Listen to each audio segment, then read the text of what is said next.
We'll get the program started. As you're finishing up, go ahead and take your dishes up to the buffet line and just leave those. And keep your drinks, and there's plenty of dessert over there for you. I'm getting ready to let Lee really introduce himself. I'm going to tell you who he is and let him go from there.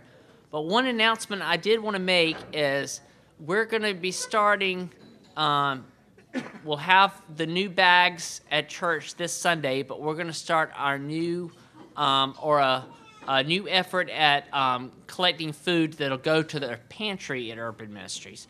And a lot of y'all might remember a couple of years ago this time of year we had a theme called Pack Your Bags, which as you're thinking about packing your bags for going to the beach or whatnot, we're going to pack grocery bags to take to Urban Ministries. And so you'll be seeing in the bulletin and getting announcements over the next few weeks, and there'll be fresh grocery bags in the sanctuary for everybody to take home and whatnot. And also our friends down in the weekday school are also going to do a canned food drive coming in the next few weeks. And so we're trying to stock the pantry up or help stock the pantry up for the summer. This is Lee Nelson. I'm going to let him introduce himself to you. But he is our go-to guy. When you hear us talking about working in Urban Ministries and different things, he's one of the main contacts we have there. Good. So we'll go. And Good. what we'll do is he's going to talk for a few minutes, then we're going to ask questions of Lee, and then we'll start a table discussion. Thank you. Thank you. Thank you very much for inviting me to be here this evening. Nice dinner, and I always appreciate opportunities to talk about Urban Ministries. My name is Lee Nelson, and my title is the Ministries Center Manager. And what that entails is, at Urban Ministries, as many of you know, it's basically two buildings. And one building, which is the Urban Ministry Center, which I take care of, handles all of the food and clothing services that we provide at Urban Ministries. A soup kitchen, which we now refer to as the community cafe, our clothing closet, our food pantry. My friend Sid is very familiar with that, as is John I saw earlier, because they work there once a month and run that for us. But the other building in on our campus is our actual shelter. And I can give you a little bit of information about that. The shelter was built in 2000 as a companion operation to the building that I operate, which has been there since 1983. And at that point, it housed Urban Ministries. It's just called the Mission Society, which was a conglomeration of the small food pantry. At that time, they made sandwiches for about 12 folks. Those of you who've lived in the area for a long time probably recall that in that location on Dillard Street was the old bus station.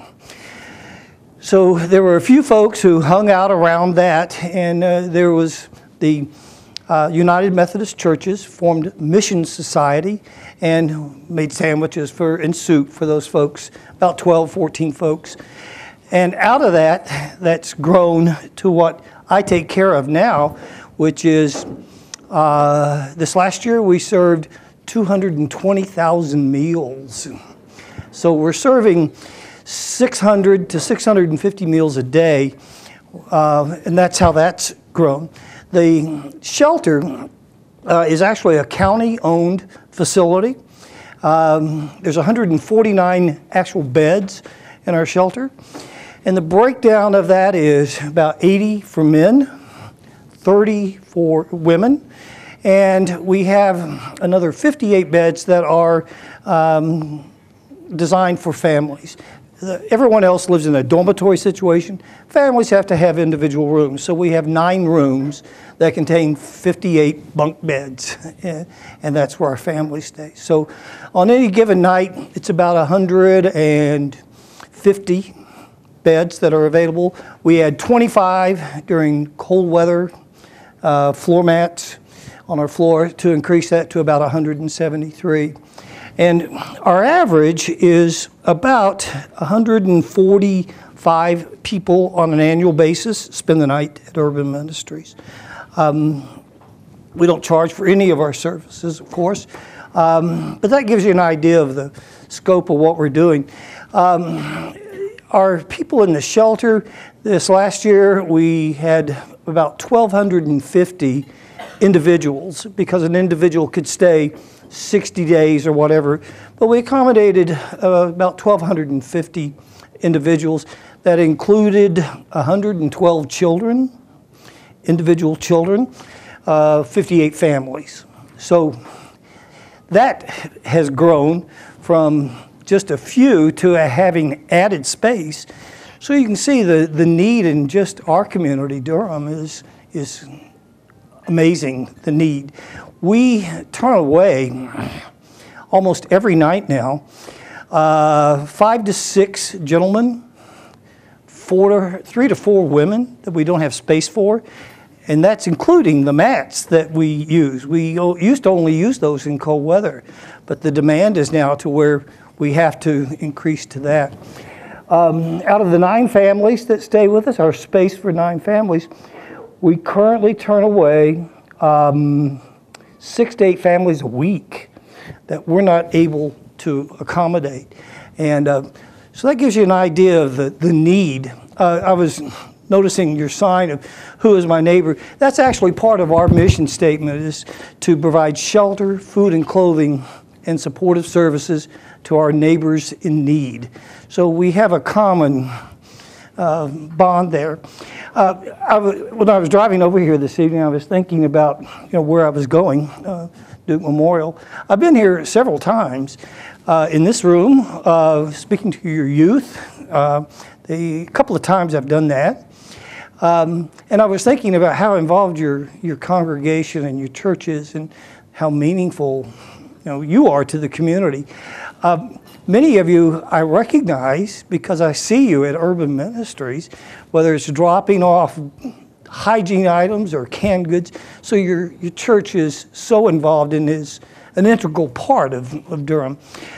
I also participate with DCIA. I work with, I know Reynolds and I are working on another project. So in addition to that, I also know that you host probably the oldest AA meeting that exists in our community.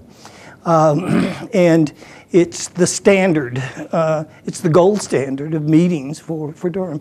So you've always been very, very involved, and your partnership with Urban Ministries is immeasurable. I mean, you do so much, and so it's pleasing to be here, having you, trying to help you figure out how you can do even more. But on my side of the building, as I said, it's now 650 meals a day that we do, 3 meals. You do 4 to 5 meals a year because you handle the 5th Sundays of each year. Your youth group comes and prepares and serves lunch for us. But we take care of breakfast and lunch almost, that's my staff responsibility. And when I say my staff, I'm talking about 2 other people, so it's not like a huge staff. We are totally dependent on you and other volunteers and members of the faith community in Durham. One of the things I know we were interested in talking about is what people can do more. Well, as you keep up with the news, and we know that the economy is starting to come back, but the people that we take care of were the first affected and the least to get back. I now see 350 to 400 households each month, above and beyond our dining room, who come in for food that they take home to prepare and clothing.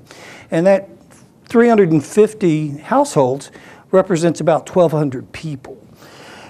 That has grown 50% over what it was just a year and a half ago. So when the economy tanked, it's not just Wall Street, Main Street, it's Liberty Street where our folks exist. I've seen a huge increase in the number of what we would term the working poor, and these are people who aren't used to handouts. They get up and they work hard every day, but they're working at $9, $10 an hour jobs. So they're right on the edge. But you have your hours cut by 10 hours a week, or you have your job, you lose it, boom, you're in trouble. And I now see on a weekly basis people who come back, and I say come back because they were maybe one of our clients 6 or 8 years ago, and they come back, and many of them actually apologize for having to come back. Mr. Lee, sorry, I have to come back. But it's sad that they feel uncomfortable doing it, but I'm pleased that we're there and can help them, and we can only do that because of what you do for us and the rest of the faith community. In clothing, we supply a lot of clothing for folks. That's just one part of what we do. Some of the other things we try to do, and you help us with, is not just the food and meals, but we also try to now have made a concerted effort of building up the non-edible things that contribute to a household budget. Hygiene items. You know, you cannot buy toothpaste and toothbrushes and soap with food stamps. If you can't eat it, you can't buy it with food stamps. So I try to keep a lot of that these days. Anything that depletes a family's budget. Diapers, Pampers are so expensive.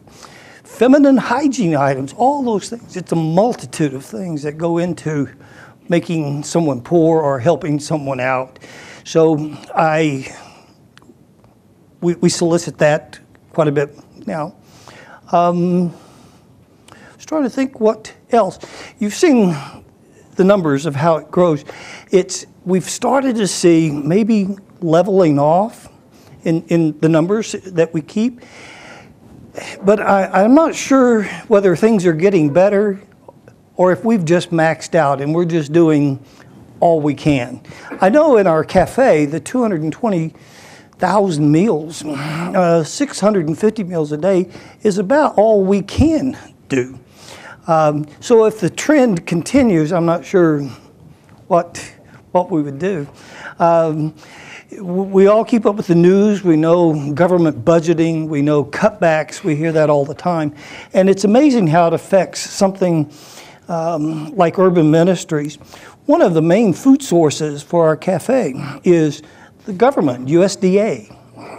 And each quarter, 4 times a year, I get a list of the commodities that are available to us. They're free.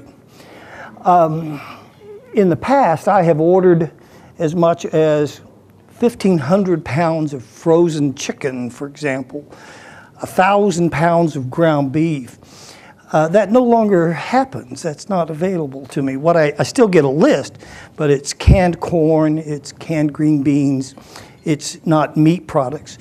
So this past Thanksgiving, when Butterball folks were here doing a promotion thing and blessed us with 100 turkeys, talking with them, the gentleman who was here, what's happened is the government has squeezed money. The commodities part of it, they go to like Butterball and say, okay, we have 8 million pounds of turkey we'd like to buy from you, but this is what we want to pay. And in the past, it's been enough to make a little bit of profit. Now it doesn't even cover the cost, so it ends up being a donation on their part. So a lot of those folks aren't willing to do that anymore. Tyson, big poultry dealers and things, aren't able to do that anymore. So that's where cutbacks affect everybody. So that kind of gives you an idea, hopefully, of what I do and what Urban Ministries does. And I think we're going to answer questions now. Yeah. Well, if anybody has any specific questions, Reynolds has a microphone we can pass around, or if you like me to talk about it anyway, stand up on it. You get the mic if you want to use the mic for recording. So, inevitably, when you just talk like I do, you end up not giving someone the specifics they'd like to have, but I'm pleased to help. Do we have a food shuttle that picks up food from restaurants that We do. Do you have that? We do. It's not an actual part of Urban Ministries, although I have sort of that. But there's an interfaith food shuttle. It's based in Raleigh that now has a Durham division. And they take food from restaurants and so forth, bring it into their operation, redo it, and utilize labor from, they have a culinary training program. They'll take my clients who have maybe finished our recovery program, take them in, teach them culinary skills by repurposing the food that comes in. Then I, in turn, get it as casseroles, produce. I get that once a week from them. But what I also have, and there was a gentleman I was speaking with earlier, every day I have volunteers who go to Food Lion, Harris Teeter, Kroger, Whole Foods, there's something else, there's 5, that are given to me, designated to Urban Ministries. They go every morning and pick up produce and baked goods that have been pulled off the shelves. Grocery stores, produce managers open up each morning with a 2-day life's thought when they're looking at their produce. If it doesn't look like it's going to last 2 days, it's pulled out. It's disgusting to think that that used to be thrown away, just thrown in the garbage. But innovative people and thoughtful people have organized that over the years. So I have volunteers who go pick that up, they bring it back to Urban Ministries. And because we have the volume of meals that we have, we can use it very quickly. And we figured out a few years ago it was to our advantage to hire culinary professionals ourselves. So who runs my kitchen is someone who trained as a chef, now taking it a little easier but working for me, can use that really quickly. Things that I can't use, I will share with the rescue mission. I have another set of volunteers who come by every day, pick up what I can't use, and take it to Catholic Charities, to the Agape School, to other folks who aren't as blessed as I am. So we do have that. Mondays and Tuesdays, I go to Costco, pull around in the back, this big door opens up, and they load a van full of baked goods. When you shop at Costco, if you look, everything's dated. And if it's dated, if I'm there now and it's dated tomorrow, I'm going to look for something dated a little ahead of time. Well, that product is still excellent. They pull that, I get it. I keep doing that, I'm sorry. That's to keep you awake. But I get that, and it's an excellent product, so that's how we do. I don't spend very much money at Urban Ministries to buy food. I depend a lot on that. I buy from Costco what I need, spices and that sort of thing, but we do have that. Other questions? Yes, sir. Do you also get produce from farmers? Yes, we do. Saturday, farmers market. When that closes, those nice folks load up what's not been sold that people aren't going to take back, and they bring that to Urban Ministries. And I go through it and get what I can use, and then a volunteer is right behind to pick up what I can't use and take somewhere else. I don't think they still do it, but we used to go to the extremes of things that were spoiled. Actually, somebody would take them to the rescue mission's hog farm so that everything was utilized. We help compost piles at Durham. We keep a lot of that. So we try really hard not to waste anything. I think there's I take very seriously the stewardship of when people give you things, are nice enough to give you like food from a grocery. I think you're obligated to use it to the very best you can. And if you can't use it, you see somebody else who can. So, but we do that.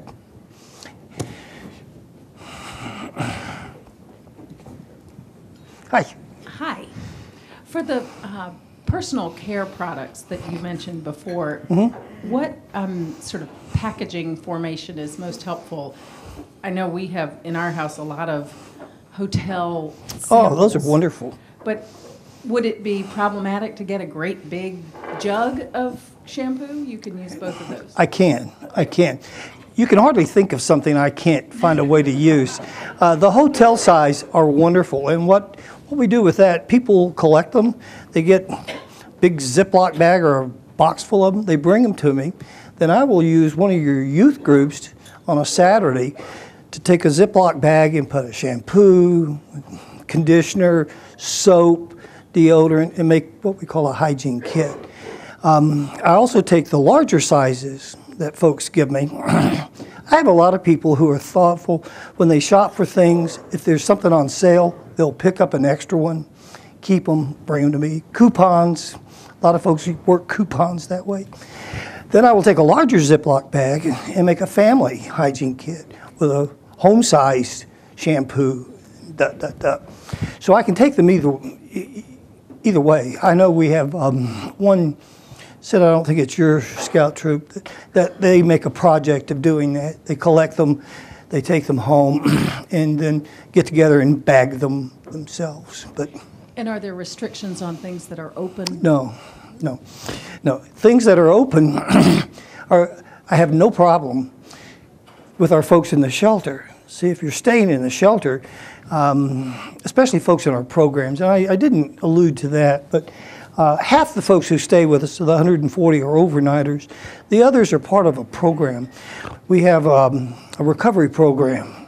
People there 6 to 8 months going through a recovery process who live there. We have a group of folks who are homeless as a result of mental or physical disabilities that stay there. Folks who are just getting started back on their feet. They've got a small job or going to school, live there. They are delighted to take, especially the women, come in and get a big bottle of shampoo, and some of it's gone. That's not a big deal to these folks. The crime is to waste it and not use it. I get big jugs of laundry detergent, and someone saves for me water bottles, and volunteer will fill those up with liquid laundry detergent to give to a family to take home. So we do all sorts of things like that. I can't believe John has a question. You know all the answers. I can't believe you'd ask me a question. Yes, ma'am. So as you've been opening our minds to some of your needs, will you just remind us of the best way that we can learn about your needs as they change? If there's a current need for a product, say diapers or something like that, what's the best way for us to learn about that as they change? Our website. I generate a list periodically for our development folks to go in and list on our website. That's a really good place. You'll find on that a list of hygiene items specific that we're looking for, diapers, what sizes even. What's interesting about diapers, I get a lot of those from Costco because when you buy a big box of them and you open them up, they don't fit. You take them back, they set them in the back, and I pick them up. But what's interesting, they're normally smaller sizes, and I've thought that was probably new parents who didn't know exactly what size to buy. So I generally have lots of 1s and 2s. What I always need are 3s, 4s, and 5s. That's a good question. Yep. Yes, sir. I've known Lee for a long time, as some of us have, and I'll say he's one of the kindest people I've ever met. And thank you. And I'll also say that a number of us, a lot of us, the youth, have been going for several years. Sid's been going for years. And I think I would speak for us to say I've never had a bad experience when I've actually gone down there. It's always been a very positive experience when I've been there. But that led me to ask you, what are some of the things that you and some of the other staff and folks that you have that work there, what do you do to help to make that as positive an environment, knowing that these are folks that are just struggling, just terribly more than we can ever imagine? How do you be kind to folks? How do you be positive, and how do you maintain a sense of dignity in your interpersonal relationships with people every day? It's not easy. It's certainly not easy. One of the questions we all get asked, and I participate, fortunate, in some of the selection committees and when we hire folks, and one of the first things you want to ask people are, what do you do for fun? What are you going to do to help that? it is very stressful when you're dealing with such desperation, and that's truly what it is just people just desperate. You have to work at that. We're not always as good at that as we'd like. We have an executive director who has done so much to bring that sense of respect. And in our management meetings twice a month, we always are talking about how you can be more respectful to folks. Now, you've also seen me not be quite so kind always, because there are some times that you have to also have some sense of order. What I'm always mindful of is one of the reasons why you hopefully have a good experience. I'm going to try. That's one of my jobs, is to see that you have a pleasurable experience. I don't want you to come to Urban Ministries and have to argue with people when there's someone who's out of line. I can do that, but we try real hard with that. You know, people volunteer. You all go in wanting to make a meaningful difference in the time you spend there, and you can only do that if we have some sense of order. For the most part, though, out of the thousands of people we deal with, very few problems. Most folks are delightful to deal with. And all it takes is one person to say, Lee, thank you very much. I truly appreciate that.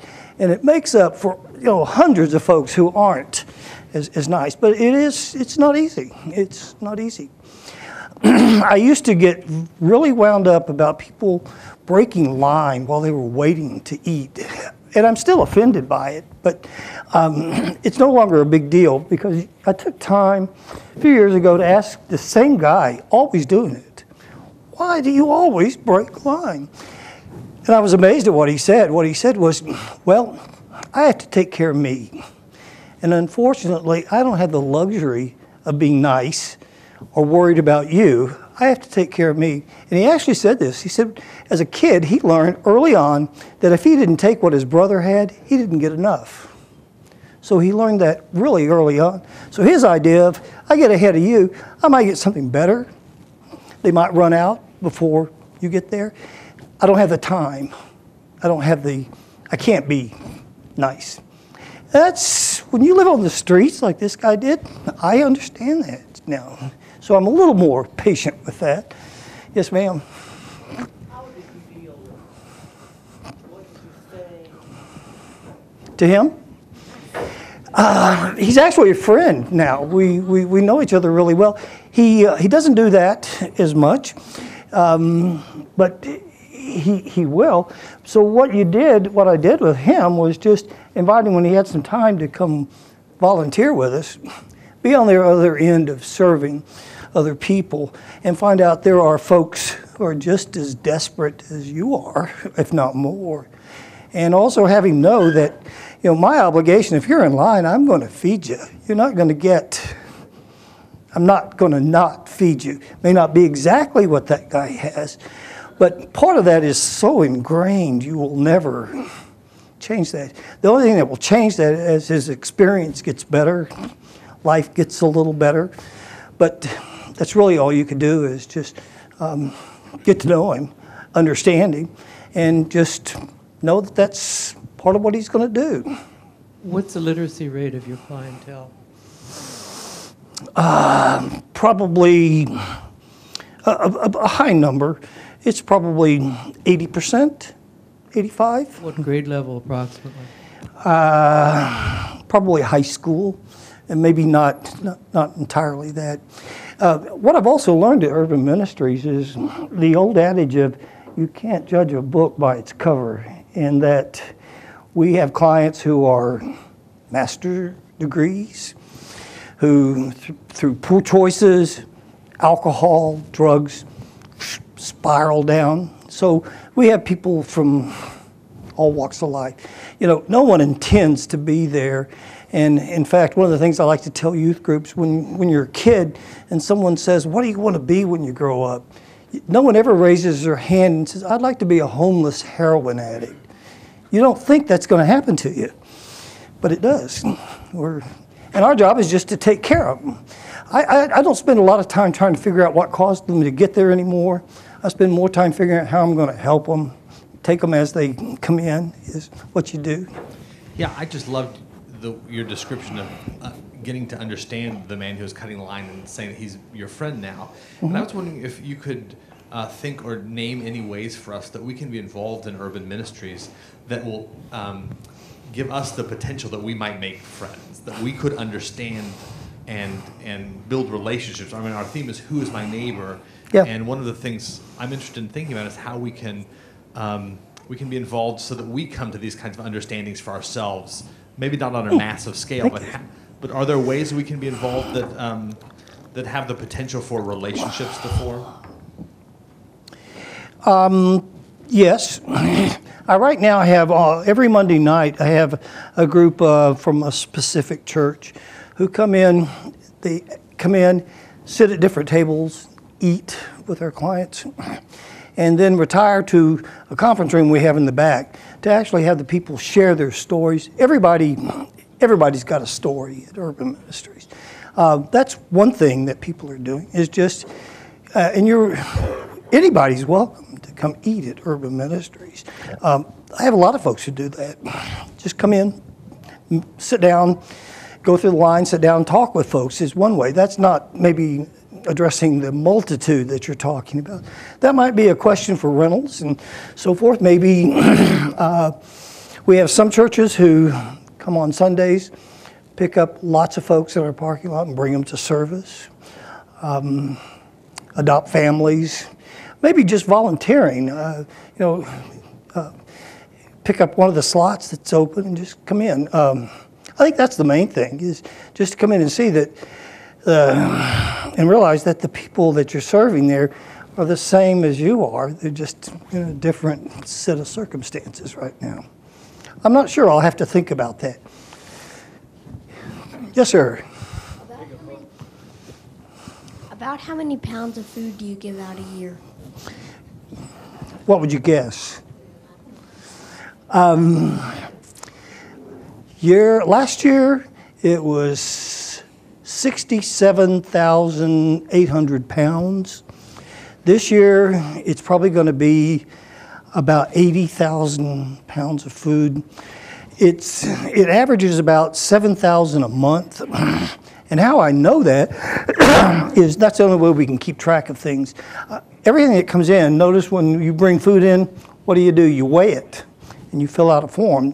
That's first of all to give this church credit for it. Second of all, it goes into a database. Then when he fixes a food package for a family, I know that one person, that's going to weigh about 12 pounds. I know that 4 people is 30, whatever it is. So that is entered in a database. So that's how I keep up and know specifically how much I deal with. Yeah, 80,000 pounds, a lot of food. I almost don't like to tell folks that, because you do a food drive and you bring me 3,000 pounds of food, and it is a lot of food. But really what that is about 2 weeks. And I always feel like I'm diminishing the effort that's been put into it to say, thank you, that'll get me by tomorrow. That just sounds so, but that's what it is. It takes a lot of people doing that. Oh gosh, hundreds. I think we have 2,400 volunteers that are on a list. We'll take 1 or 2 more questions before we discuss a little bit at our tables. Yes, sir. You mentioned that people could stay for like 2 months. Yes. And you mentioned building a relationship with Yep. someone. What is the turnover of people? Do they come and eat with you regularly for a month and then they're gone? It's a combination of things, and it's actually different from the shelter than in our food service. In the shelter, overnight people, when you come in and you sign up for a bed at 4 o'clock, you're given 60 nights in a calendar year. The other programs that I mentioned, our recovery program, our Journey Outreach program. By the way, all those programs have a name, Journey Outreach, Journey Recovery, because it describes how we want you to think of urban ministries. It's not home. It's part of your journey. You've been on a journey. You're going to stay with us. We're going to hopefully get you ready for serving the next part of your journey in a better way. But the overnighters who come in, what we want is that they seek some help to try to get into one of our programs. Otherwise, if you didn't limit it, it'd be full all the time. And we want to have emergency shelter.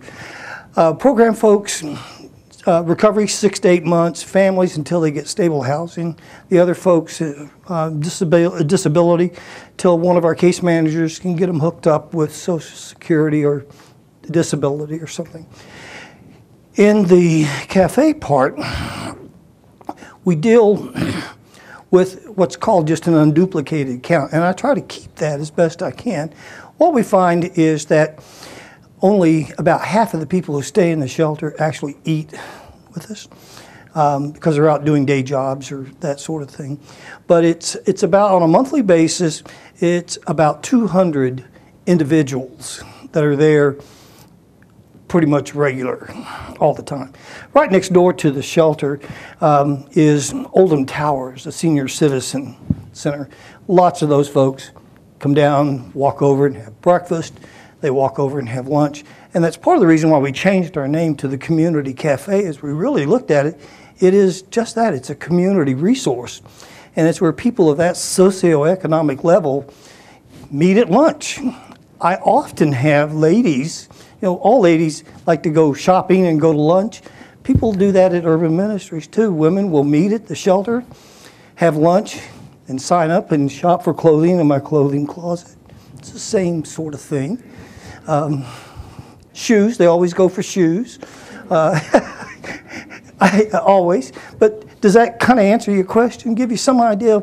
It's more, and that changes periodically. But there's a set group. If you came there, you would see. And John and Sid probably recognize some of the folks on a regular basis who come for groceries and things. Yes, ma'am. Do you partner families who are just transitioning into a home with churches or small groups so that that small group could help make sure they stay in the home? We don't have enough of that, but yes, that's a major commitment to what we call adopt a family. We have some individuals who do that. We have some churches that will do that and follow up on them. We use case management for that also. Most of our folks transition from Urban Ministries into housing with Housing for New Hope, which is a wonderful organization, has a whole series of people to follow up. But that's something we could always use more. But that is a major commitment, because once you start, you have to be there. And families are probably, without doubt, the hardest to tend to, because imagine with you and your child living at Urban Ministries. It's not easy, and to get you to where you need to be with supportive housing and all the support you need is not easy. Yes, sir. So you guys feed a lot of people. How much actual hunger is there? And then I see on your sheet that 25% of children under 5 years old go hungry versus for the list in North Carolina. So how much hunger is there in Durham? How much better off is Durham than the rest of the state? I don't know the answers to all of that, and I think that's something we struggle with is, what is the definition of hunger? This is not the Horn of Africa where folks are literally starving, but there are folks who don't get the nutrition they need. There are kids who definitely go to school and go to bed without what would be the norm, what they should have. So I think that's kind of what we're dealing with. And the people that I take care of who come in for families, who come in for groceries, are people who have groceries. All I do is 3 or 4 days of real basic food for them. But it's when they've run out at the end of the month, they get food assistance, but they need that little bit to kind of carry them over. But I worried about that question on this one because I'm not sure I know the answer to, exactly hungry. There are people who certainly don't have the means to buy the kind of food they need or the food they want. But I don't know that. I have people who come in who say they've not eaten in days, but they've just gotten here. Once they're here, I serve 3 meals a day to anybody. So there's not really a reason, I think, unless there's some sort of problems. But I really avoided your question. I know. I feel like a politician. I just kind of skirted that one because I really don't know the answer to actual hunger. I think that's something we, as a community, need to address. I think sometimes it's a catchword that's used to describe all sorts of things, but there are hungry people. But I think the hunger that I see is not having the right foods at the right time, maybe. Does that make some sense? Durham is, from my perspective... How does Durham relate to other cities in North Carolina? We're recording it, so I'm just getting the Okay. question. Durham, from my perspective, is a very generous city. Look around you. These are your church, your congregation, certainly one of the people in the forefront of that. But Durham is, I think, probably ahead of the nation. I think some of that has to do with the fact that we're not so huge yet.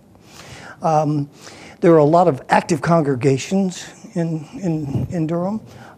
So I think we're in pretty good shape. I don't have all the things I'd like to have, but I get by every day. I satisfy most of the folks who come, and I think the other agencies that I interact with do the same.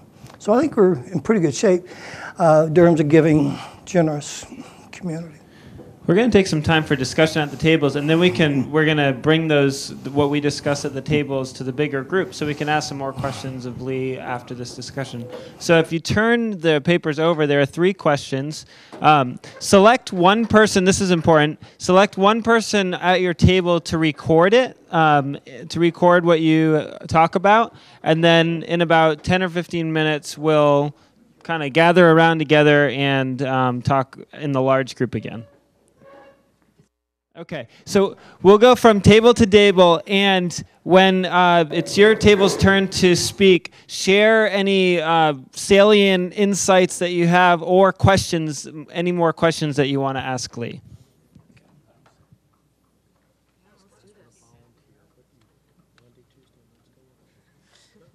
Who's a volunteer? I'll do it. Let go.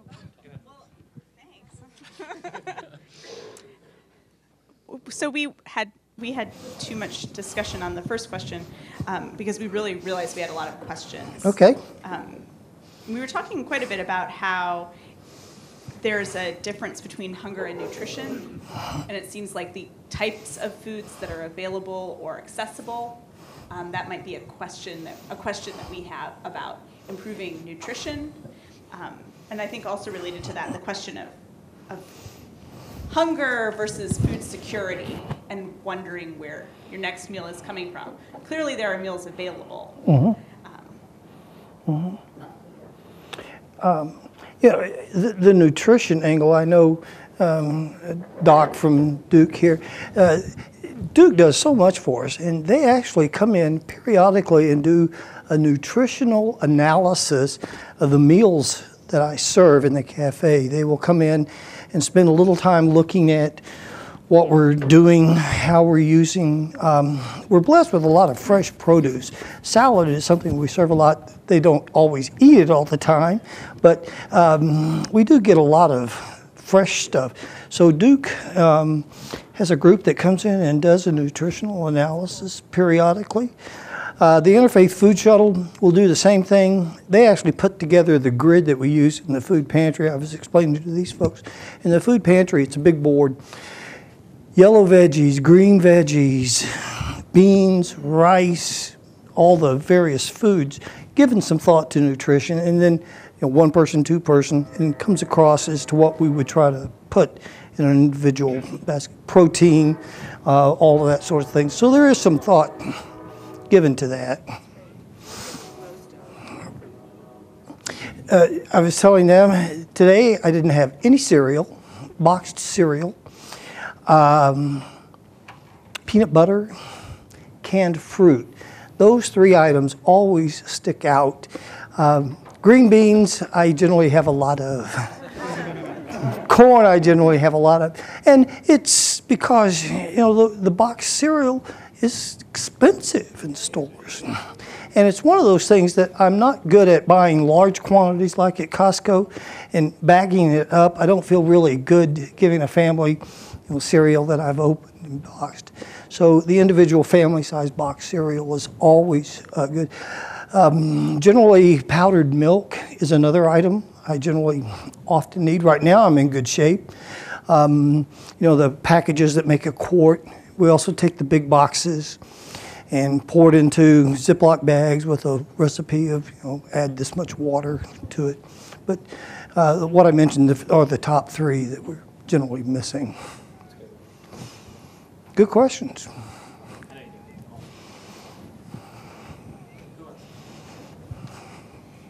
Well, first, we really appreciate you being here today. Oh, it's my pleasure. We expressed a lot of just gratitude for your presence here tonight and for the conversation here. We talked about a whole number of things. We talked about the idea of urban deserts and areas in Durham where people can't walk to a grocery store to get the sort of nutritionally rich foods that they need, and it may just be a convenience store, and thinking about creative ways for how to address some of that. We didn't come up with any great answers, so if you have any insights there. We also talked about, for people like John who've spent time at Urban Ministries, really the idea that you also echoed about just coming and being with people, that we know that we're not going to be able to solve every problem. And if you have other ideas as you think more about ways that we could do that and be better friends to some of the folks who are spending part of their journey with you, we'd be interested to know that as well. Okay. Your first question about urban desert, that's a tough problem. So often people who have some sort of physical or mental impairment that would prevent them to come to me have a case manager, somebody who's a care provider. I deal with a lot of those folks who will come pick up food for a client. I have one lady who comes and picks up for 3 or 4 different clients. So I'm pretty liberal with that. I think anybody, is, well, y'all don't deal with it as much, Sid, but we have certainly criteria that we like to serve. Ideally, and this was set up years ago, it's families with children under 18 in their household, people over 62, or people with disability. But I figured out a few years ago, the first threshold you need to do is anybody who will come sit for 2 hours for some canned food probably needs it. That's probably the first thing. So the rest of it you kind of work with. But I do have a lot of folks who pick up food for other folks. It's not. I generally try to think. And I explain to volunteers, they say, gosh, this person didn't meet the criteria. And what you want to do is think of the person who gave you the food. What would they do? Well, yeah, they'd probably give it to the person. Think of it that way, yeah. Okay, let's go to this table right here. If you'd like to speak. Okay. I guess the biggest thing that we were curious about is how you communicate with other agencies who are doing similar things. We're thinking about, I was assuming that you probably have a case manager that's on staff with you at Urban Ministries, and how do you communicate about different clients who might be receiving multiple services, perhaps from, who might also be connected with more than one case manager? How does that work? Not really well would be the answer. I was talking with another group. That's a pretty hot topic in our area right now in the city and county government, trying to figure out duplication of services and how to best use money and so forth. That's a really tough task. I know that our case managers in, say, family, for example, or any of them, when they do an intake and they ask you, are you currently working with anyone? And they would say yes or no. Well, We also have, we participate with CHIN. It's an acronym, CHIN. It's Carolina Homeless Information Network. And we input data and information for all of our clients, as do many other agencies in North Carolina. And it kind of cross-references that so that we can sort of, agency themselves, kind of govern a little bit. Well, we see that you're working with CARE, what happened with that. It doesn't happen all that often. I don't see it that often.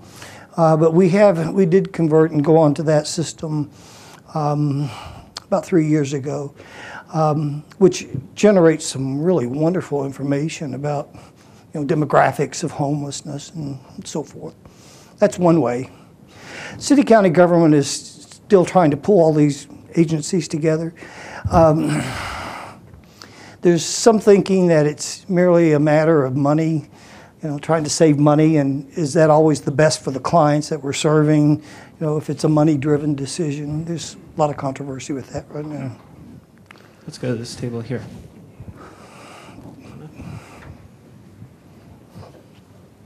Well, hi.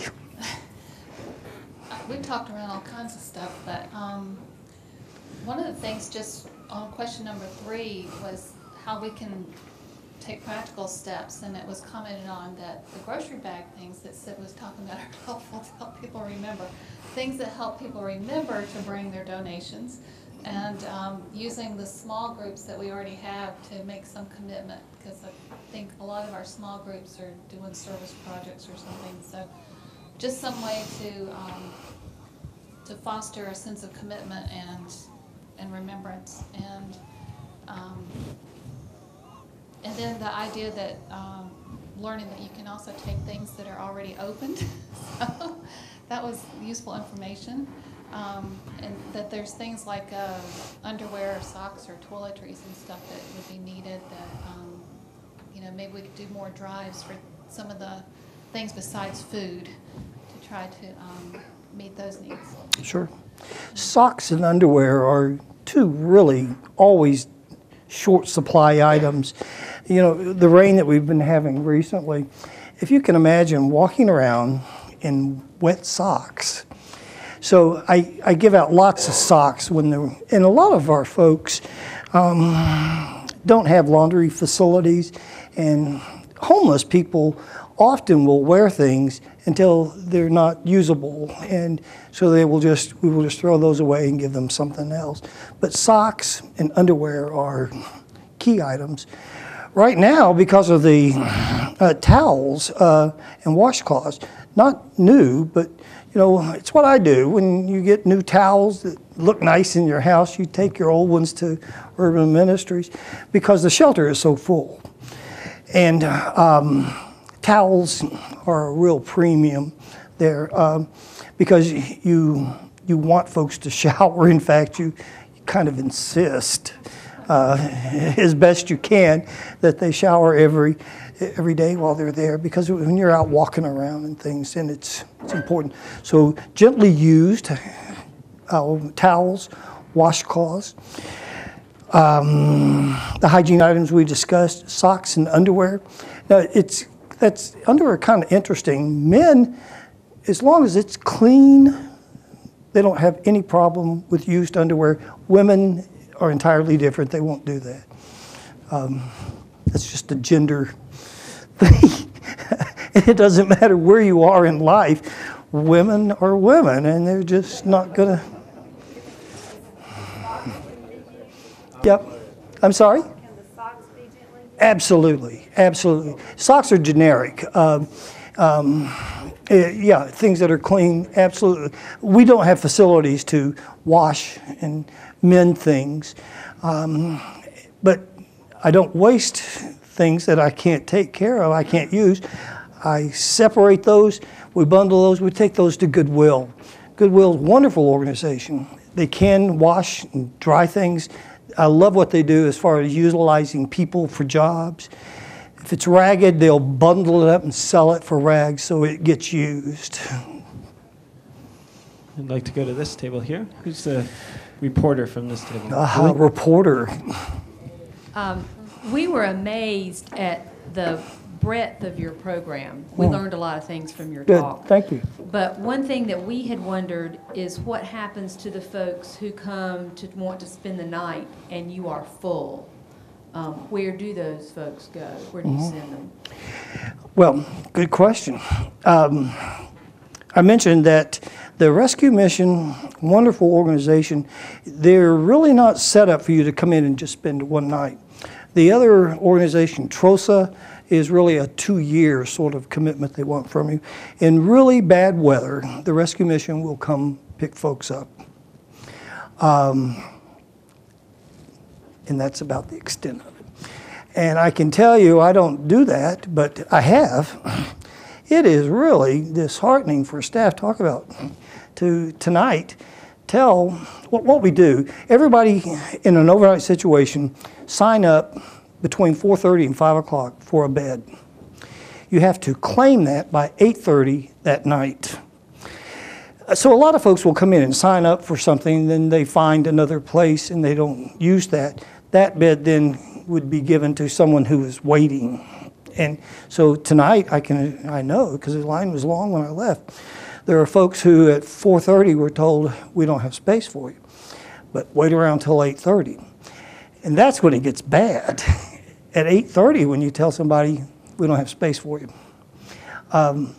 it's really hard. There's not a place. Quite frankly, there's not.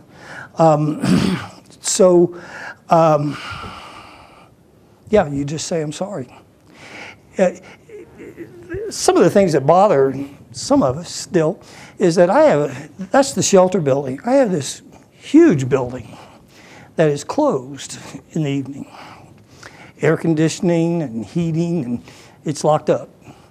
And it's so easy to think, gosh, let them come sleep on the floor. Well, it's actually a disservice to the person to do that. I don't have anybody to take care of them. I don't have appropriate restroom facilities. I don't have security. And that's money is what that is. And nothing is worse than to just put people in a situation and just leave them. I don't have facilities, don't have staff. But that's the hard decisions that we make every day there. All right, one more. It's not fun being homeless. We were very pleased with your efforts to eliminate waste. We thought that was outstanding. We've already asked you these questions, but the rest of them haven't heard, so I'm going to ask them again. Do you use meat from hunting trips? Yep. I'll say them all when you can answer them all. Do you turn anything away? And what about foods that have gone beyond the best by date? Those are excellent questions. We do. We work with, as far as hunters, we do accept that it has to be one of the organizations, and I'm sorry I don't know the names, that process that, and it comes in with little certifications on it so that you know it's been handled properly. Absolutely. In fact, our chef likes cooking with that. And the reason why we try to use that is, and again, well-intentioned people. I had someone bring me a leg of a deer with the fur on it still. It was a leg and, this whole part, and it still had fur on it. It's like, thank you so very much. You're so kind. You're so kind. I did waste that. I did. I didn't know what to do with it because it was just cut off and brought to me.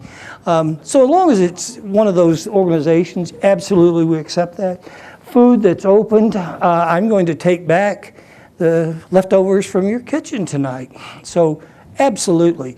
As long as we know that it's been treated, handled, okay, no problem with that. Used food. In fact, that'll become part of lunch tomorrow.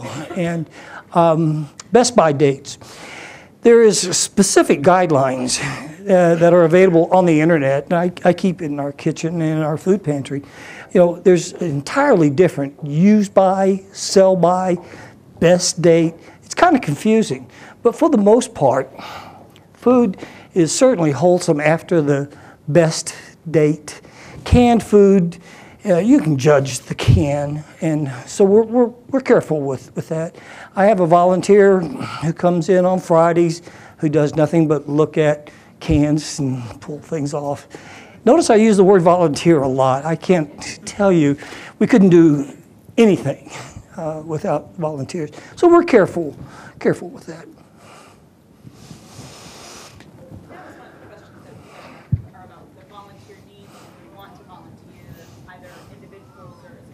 Wonderful. Yep, I can direct you. We have a volunteer coordinator.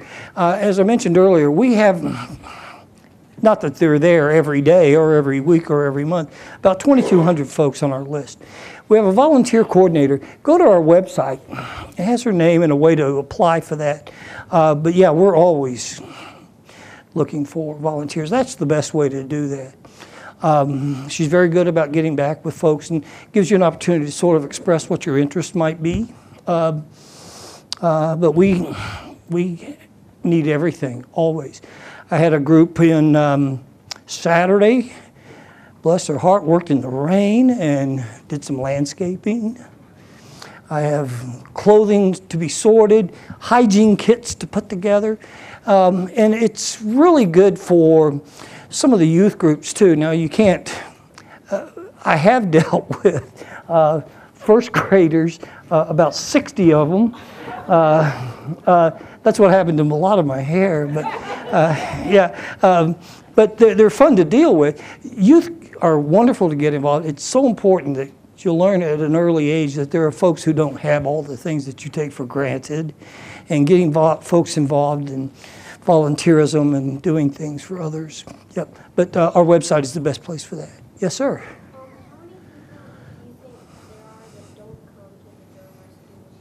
Say again, how many people? How many people do you think there are that just stay in their tents or like where they camp and don't come?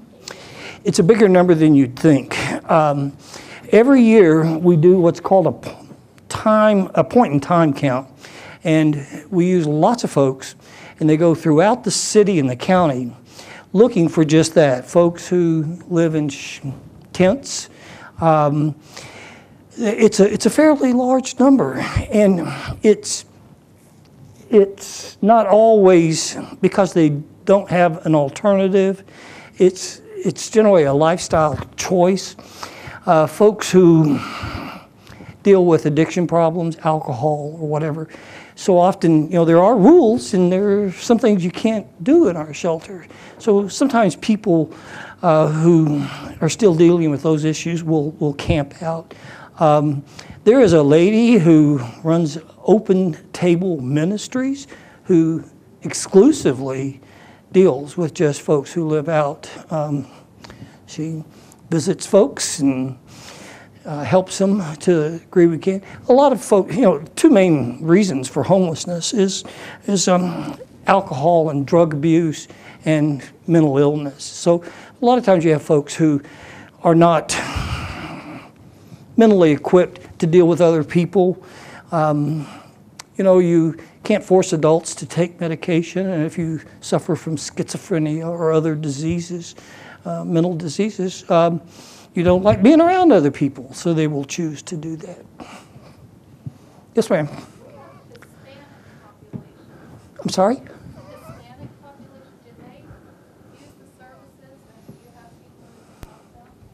I still didn't understand your first word. Hispanic, absolutely, absolutely. The hearing isn't what it used to be. A huge influx of Hispanic clients, as you might guess. I am very fortunate to have bilingual volunteers to help with food, like today. Interesting enough, Tuesdays and Thursdays are kind of Hispanic day. And so I don't know why that is, but I have more Spanish-speaking clients on those days. So I have volunteers who can converse with folks. But I find that not so much in the shelter, but because that's primarily men, and a lot of them are uncomfortable in our shelter because of language issues and so forth. So a lot of those folks will live outside. And the Hispanic culture of living together is there. There's no problem with that. So as the economy has crashed and construction slowed down, a lot of my clients, Hispanic clients, have all moved in together.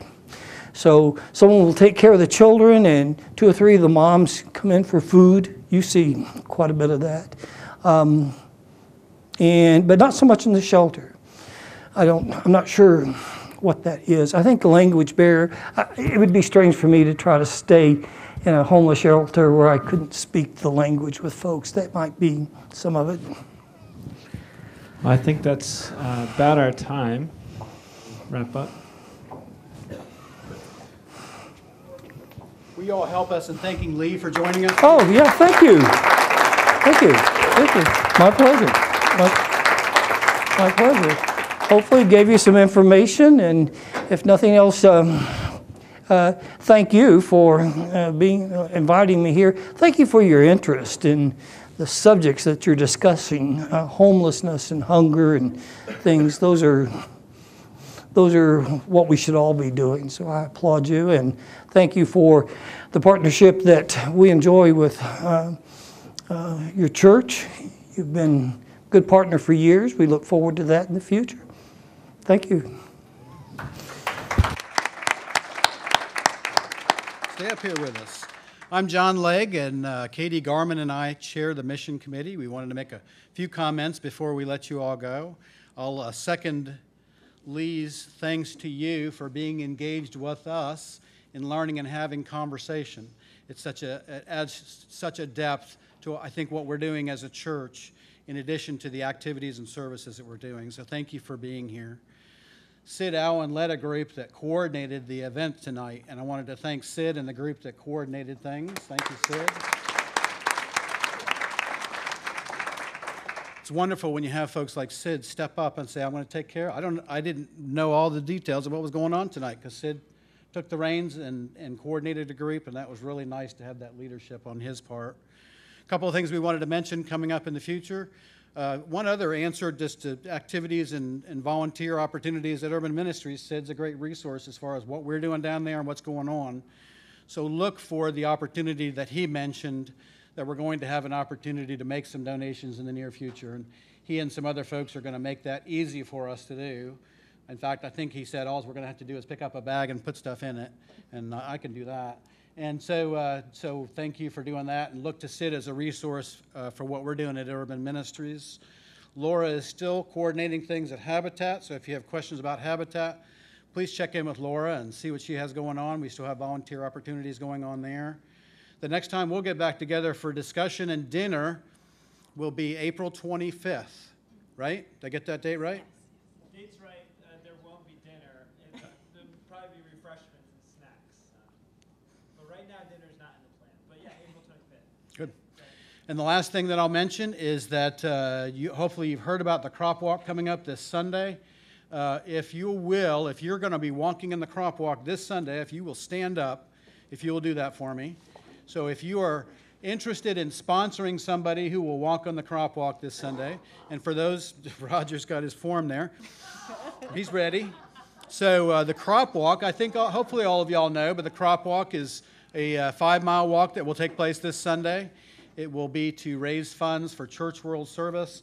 75% of those funds will go towards international food and disaster and poverty relief. 25% of those funds will stay in our community and will help organizations like Interfaith Hospitality Network that we're familiar with, and also will go towards Urban Ministries. So if you're interested in learning more about that, I'll go hang around the table over there if you want to learn more about it. But if you just want to sponsor someone, and if you hadn't done that, grab one of these folks that you saw here. So thank you again for being here, and I'm going to let Katie So I'm just going to echo John's thanks. Thanks very much for being here, and thanks to the folks who helped with the program, provided the food tonight, and also Lee Nelson. I'm just going to go ahead and close us in prayer, and then we'll be done for the evening. Gracious God, thank you for this evening of fellowship together.